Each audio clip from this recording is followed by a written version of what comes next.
Katika mabadiliko ya hivi punde serikalini, Rais William Ruto hakumwachisha kazi katibu yeyote na badala yake kubuni nafasi 7 zaidi serikalini kuwajumuisha wendani wa kinara wa ODM Raila Odinga. Idara mpya zilizojumuishwa ni pamoja na idara ya haki za binadamu, uratibu wa serikali kuu, uwekezaji wa umma na usimamizi wa mali, sayansi na utafiti, mipango maalum na huduma za watoto. Kupanuliwa kwa serikali jana kukienda kinyume na alivyoahidi Rais William Ruto mara kwa mara kuwa atapunguza gharama ya serikali ili kuondoa mzigo kwa mlipa ushuru.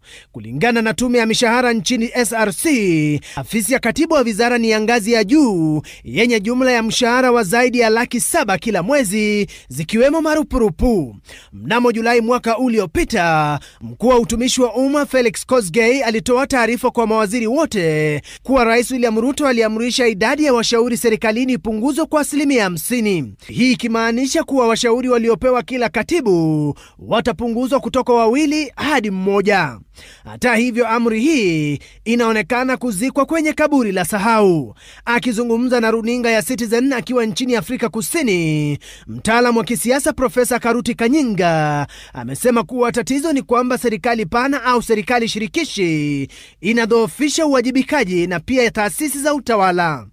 Profesa Kanyinga aidha ameongeza kuwa serikali shirikishi kwa kweli haijazingatia utoaji wa huduma, inalenga tu kusimamia siasa kwa muda mfupi, maono ya muda mrefu yakisahulika.